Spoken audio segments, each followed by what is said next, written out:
Howdy folks, Crazy Gaby here, and I've got something special for you today. We are going to talk about the top 5 trade deadline storylines.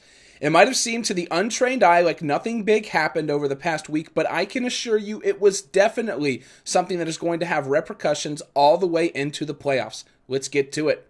Number 5, we've got Marcus Thornton going to the Brooklyn Nets for Jason Terry and Reggie Evans.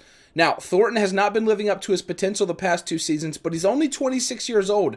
And most people don't remember, this is a guy who averaged 18.7 points per game during the 2011-2012 campaign. He can definitely get his scoring touch going under the right circumstances, and with Brooklyn being a team full of aging veterans, if he could come in and soak up minutes while scoring, say, 12 or 13 points a game, this could be huge as they battle for playoff positioning in the Eastern Conference.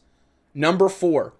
Byron Mullins to Philadelphia, along with a second-round pick, for one of Philadelphia's second-round picks as well. This basically means the Los Angeles Clippers got rid of Mullins for free, but it put them under the luxury tax, so it was a smart move on their part. It was also a smart move for the 76ers because with them shipping all of their assets out of town, they are woefully weak on the interior. Mullins is a former number 1 overall high school recruit, and he's only 25 years old. You can't teach tall either. He's 7 feet long.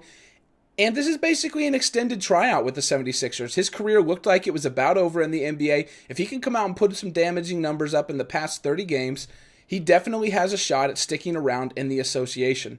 Number 3, Spencer Hawes to Cleveland for Earl Clark, Henry Sims, and 2 second-round picks. Now we start to get into the heavy hitters. Spencer Hawes is a stretch 4 who can shoot the 3 ball with ease, and he's going to be able to allow Kyrie Irving and Dion Waiters to do what they do best, which is drive to the rim. When Anderson Varejao is out there a lot, as good of a player as he is, he doesn't play more than 6 or 7 feet away from the rim, which means it's always clogged up in the middle. Hawes is going to allow these guys to boost their assist totals as well, and when you add in the acquisition of Luol Deng, if this team ever learns to play with some continuity once Anderson Varejao gets healthy, they could definitely make some waves in the Eastern Conference, potentially even moving into the 6 or 7 seed by year's end.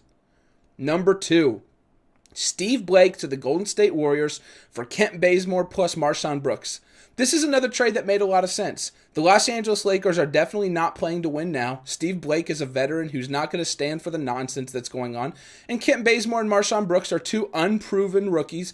And, I guess Mike D'Antoni's philosophy is you can never have too many wing players. For the Golden State Warriors, though, this is a team I have long believed is one missing piece away from contending for a title. Steve Blake actually comes out and allows Steph Curry to play off the ball like he did with Jarrett Jack last season to great effect. Now, Blake isn't as dynamic a driver, but I think he's a slightly better passer, and he's also a slightly better three-point shooter. Another thing that most people fail to realize, this is going to allow Andre Iguodala to not play the backup point guard when Steph Curry is off the ball. He can focus all of his duties on the defensive end, and hopefully this allows him to pick up his scoring a little bit as well. Number 1, drum roll please. I think you already know what it is. It's Danny Granger plus a second-round pick to Philadelphia for Evan Turner and Lavoy Allen. Now, this made a lot of sense for both sides. First of all, the Indiana Pacers really needed some additional wing scoring. Their bench is really thin. They don't have a lot of points out there. And everybody knows once it comes to playoff time, you really need to be able to put up 30, 40 points a game with your bench or you're going to be in trouble.